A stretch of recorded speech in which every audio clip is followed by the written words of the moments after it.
1000 ऐसे लोग जो पहले देख नहीं सकते थे वो अब देख सकते हैं। 1000 ऐसे लोग जो पहले सुन नहीं सकते थे अब सुन सकते हैं।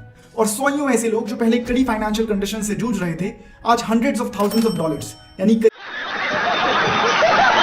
करीब करोड़ों रुपयों के मालिक हैं। इन सभी की जिंदगी बदली एक यूट्यूब क्रिएटर ने, जिसने इनके अराउंड कंटेंट बनाया और इन्हें अपनी जिंदगी बदलने की अपॉर्चुनिटी दी।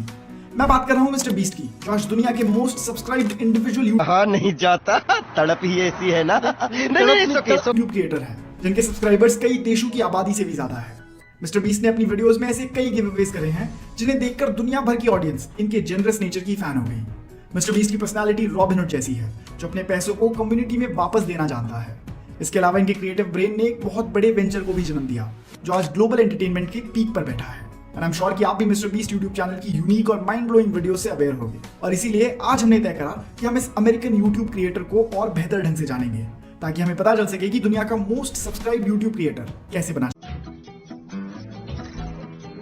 जाता है। तो आइए जानते हैं मिस्टर बीस्ट की कहानी। 7 मई 1998 इस तारीख को यूएस के कैंसस स्टेट के विचिटा शहर में मिस्टर बीस्ट यानी जेम्स स्टीफन डोनाल्डसन का जन्म होता है। और यहीं से इनकी फैमिली इन्हें जिमी नाम से बुलाने लगती है और इसी वजह से इनका नाम जेम्स से जिमी हो जाता है। इंटरनेट पर आज कई लोगों को लगता है कि जिस तरह मिस्टर बीस्ट अपनी वीडियोस में स्पेंड करते हैं वो जरूर किसी वेल्दी परिवार से आते होंगे, लेकिन ऐसा नहीं है। जिमी एक बहुत ही साधारण से मिडिल क्लास परिवार से आते हैं जहां उनकी मदर मिलिट्री में थी, जिस वजह से वो अक्सर एक शहर से दूसरे शहर मूव करते रहते थे। जिमी के जन्म के वक्त वो कैंसस स्टेट में थे, लेकिन जल्दी ही वो नॉर्थ कैरोलिना में अपने होम टाउन ग्रीनवेल शिफ्ट हो गए, जहां जिमी की अपब्रिंगिंग हुई। जिमी जेन जी जनरेशन से आते हैं, जिसका मतलब है कि उन्होंने बड़े होते हुए YouTube के वाइड स्प्रेड सक्सेस को विटनेस करा। जब जिमी 12-13 साल के थे तब तक YouTube एक पॉपुलर स्ट्रीमिंग प्लेटफॉर्म बन चुका था, जहां अब गेमिंग वीडियोस भी दिखनी शुरू हो गई थी। ये भी इन्हीं YouTube वीडियोस को देखना पसंद करते थे। जल्दी ही वो अपने उन कुछ दोस्तों से मिले जो आज भी उनके साथ मिलकर मिस्टर बीस्ट ब्रांड के लिए काम करते हैं। इन्हीं दोस्तों में क्रिस टाइसन से जब वो मिले तो उन्हें पहली बार कोई ऐसा मिला जो उनकी ही तरह YouTube कम्युनिटी से पूरी तरीके से अवेयर था, और यहीं से इनकी दोस्ती बढ़ने लगी और वो घंटों तक YouTube के बारे में ही डिस्कस करते रहते थे। और फिर 20 फरवरी 2012 इस दिन जिमी ने अपना YouTube चैनल बनाया और अपने चैनल का नाम रखा मिस्टर बीस्ट 6000। और यही नाम इसलिए क्योंकि ये उनके वीडियो गेम प्रोफाइल का यूजर नेम भी था। उनकी शुरुआती कुछ वीडियोस माइनक्राफ्ट गेम प्लेस हुआ करती थी। फिर उन्होंने कमेंट्री वीडियोस करना शुरू करा, जहां वो या तो अपनी कोई स्टोरी बता रहे होते थे या फिर दूसरे बड़े यूट्यूबर्स की अर्निंग डिस्कस कर रहे होते थे।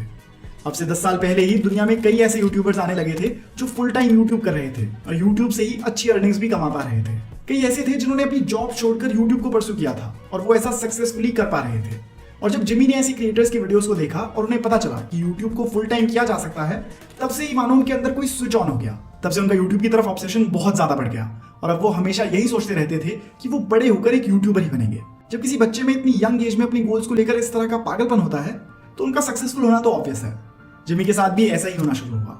हाई स्कूल आते आते उन्हें यूट्यूब वीडियोस बनाने का बहुत ज्यादा एक्सपीरियंस हो गया था और उन्हें पता लगने लगा था कि किस तरह की वीडियोस यूट्यूब पर अच्छा परफॉर्म करती हैं। हाई स्कूल में तो जिमी ने सोचा था कि वो कॉलेज जाने के वक्त तक ही यूट्यूब को अपनी फुल टाइम जॉब बना लेंगे और इसी वजह से उन्हें कॉलेज नहीं जाना पड़ेगा। लेकिन जब तक वो कॉलेज की एज तक आए तब तक उनका यूट्यूब करियर हिट नहीं हुआ था और इसी वजह से अपने पेरेंट्स के कहने पर उन्होंने ईस्ट कैरोलिना यूनिवर्सिटी को ज्वाइन कर लिया।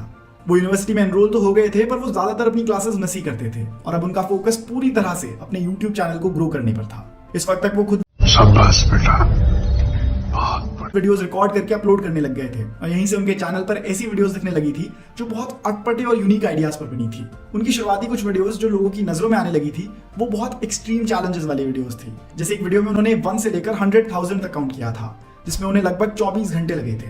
फिर उन्होंने एक ही म्यूजिक वीडियो को 10 घंटे तक देखते हुए खुद को रिकॉर्ड किया था और उनके इन चैलेंजेस की वजह से वो यूट्यूब ऑडियंस की नजरों में आने लग गए थे और इसी वजह से उन्हें यूट्यूब से डिसेंट अर्निंग्स भी होनी शुरू हो गई थी। और इन्हीं अर्निंग्स के दम पर जिमी ने तय करा कि वो अपने दोस्त के साथ मिलकर अपने घर से मूव आउट कर लेंगे और ऐसा करके वो कॉलेज से भी ड्रॉप आउट ले लेंगे। और इसी डिसीजन को लेकर वो अपनी मदर के पास पहुंचे और जब उन्होंने अपने प्लान के बारे में अपनी मॉम को बताया तो उन्होंने भी ज्यादा आपत्ति नहीं जताई, क्योंकि जिमी जिस डेडिकेशन और ऑब्सेशन से यूट्यूब के बारे में बात करते थे उनके आसपास के सभी लोग उनकी उस डेडिकेशन की तरफ सिंसियरिटी को पहचान पाते थे और समझ जाते थे कि ये जरूर आगे चलकर कुछ बड़ा ही करेगा। इसी सोच के साथ जिमी और उनके दोस्त क्रिस टाइसन ने एक अपार्टमेंट रेंट करके फुल टाइम वीडियोस बनाने की तरफ खुद को डेडिकेट कर दिया। इसी वक्त पर जिमी को उनकी वीडियोस के लिए पहला स्पॉन्सर भी मिला और उनकी ये कहानी भी बहुत इंटरेस्टिंग है। आजकल हमें यूट्यूब पर बहुत सारी ऐसी वीडियोस देखने को मिल जाती हैं जहां पर कोई बड़ा यूट्यूबर दूसरे लोगों को पैसे गिव अवे करता है और ये अच्छा कंटेंट भी बनता है। इस कंटेंट जॉनरा की शुरुआत मिस्टर बीस्ट की इसी वीडियो से होने वाली थी। दरअसल उस वक्त उनके पास एक स्पॉन्सर आया जो उनकी वीडियो में शाउट आउट के लिए उन्हें $5000 देने वाला था। तो जिमी ने सोचा कि क्यों ना इन $5000 को यूज करके एक इंटरेस्टिंग वीडियो बनाई जाए। तो उन्होंने स्पॉन्सर को कहा कि आप मुझे $5000 और दीजिए और इस अमाउंट को $10000 बना दीजिए और इस वीडियो में हम इन्हीं $10000 को किसी होमलेस मैन को डोनेट कर देंगे और जो उस इंसान का रिएक्शन होगा उसे यूज करके एक अच्छी वीडियो बन जाएगी जिससे आपके प्रोडक्ट की भी बहुत अच्छी पब्लिसिटी होगी। जिमी के इस गिव अवे के आइडिया को लोगों ने बहुत पसंद करा और उनके इस वीडियो को पहले ही महीने में ऑलमोस्ट 1 मिलियन व्यूज मिल गए, जिससे उनका चैनल अब पॉपुलरली रिकॉग्नाइज होना शुरू हो गया। मिस्टर बीस्ट ने इसी डोनेशन वाले आइडिया को और आगे बढ़ाया और फिर ट्विच स्ट्रीमर्स, डिलीवरी गाइज और होमलेस लोगों को और पैसे डोनेट करते हुए वीडियोस बनानी शुरू करी और इन्हीं वीडियोस से बना ग्रेट कंटेंट और जल्दी ही मिस्टर बीस्ट ने 1 मिलियन सब्सक्राइबर्स का माइलस्टोन क्रॉस कर दिया। मिस्टर बीस्ट का एक सिंपल फंडा रहा है कि वो जितना भी पैसा यूट्यूब से कमाएंगे वो उसे वापस अपनी वीडियोस में ही इन्वेस्ट कर देंगे और इसीलिए टाइम के साथ उनके चैनल के गिव अवेज भी बहुत बड़े होते गए हैं, जहां अब तो अपनी वीडियोस में वो कई बार $1 मिलियन भी खर्च कर देते हैं, जो कि ऑलमोस्ट 9 करोड़ इंडियन रुपीस होता है। जिमी ने अपने दोस्तों के साथ मिलकर अपनी कंटेंट टीम को और बड़ा बनाया और अब तो वो दर्जनों लोगों के साथ मिलकर कंटेंट प्रोड्यूस करते हैं। यही नहीं बल्कि उनकी वीडियोस के लिए अलग अलग यूनिक सेट्स भी डिजाइन किए जाते हैं जो सिर्फ उन्हीं की वीडियोस में यूज होते हैं। जिमी अब तक यूट्यूब को बहुत डीपली स्टडी कर चुके हैं। वो समझने लग गए थे कि किस तरह का कंटेंट यूट्यूब पर चलता है और किस तरह से एक वीडियो को ज्यादा से ज्यादा वॉचेबल बनाया जा सकता है। उन्होंने अपने कंटेंट की निटी ग्रिटी डिटेल्स पर भी काम करना शुरू कर दिया। उन्होंने समय के साथ एक ऐसा सिस्टम डेवलप किया जहां वो एक वीडियो की टाइटल, थंबनेल, एडिटिंग स्टाइल जैसी चीजों को भी ज्यादा से ज्यादा आइडियल बनाने लगे ताकि उनके कंटेंट की रिटेंशन भी ज्यादा से ज्यादा बढ़ सके और उनकी यही टेक्निक्स उनके कंटेंट को अनमिसेबल बना देती हैं, जहां धीरे धीरे दुनिया भर से लोग उनके कंटेंट के रेगुलर व्यूअर्स बन गए। उनके चैनल ने जल्दी ही 10 मिलियन और फिर 100 मिलियन सब्सक्राइबर्स का भी आंकड़ा पार कर दिया। उनका कंटेंट इंटरनेशनली इतना ज्यादा पसंद किया जाने लगा कि उन्होंने सब्सक्राइबर्स के सभी माइलस्टोन्स क्रॉस कर दिए हैं और अभी उनका यूट्यूब चैनल टी सीरीज के बाद दुनिया का second most subscribe YouTube channel है, जहां उनके 177 मिलियन सब्सक्राइबर्स हैं। आपके हिसाब से क्या कभी मिस्टर बीस्ट टी सीरीज को सब्सक्राइबर्स के मामले में सरपास कर पाएगा? हमें कमेंट्स में जरूर बताइएगा। मिस्टर बीस्ट ने इसके अलावा अपने दूसरे बिजनेस वेंचर्स भी शुरू किए, जैसे कि फीस्टेबल्स और बीस्ट बर्गर, जो कि बहुत ज्यादा फाइनेंशियली सक्सेसफुल रहे हैं।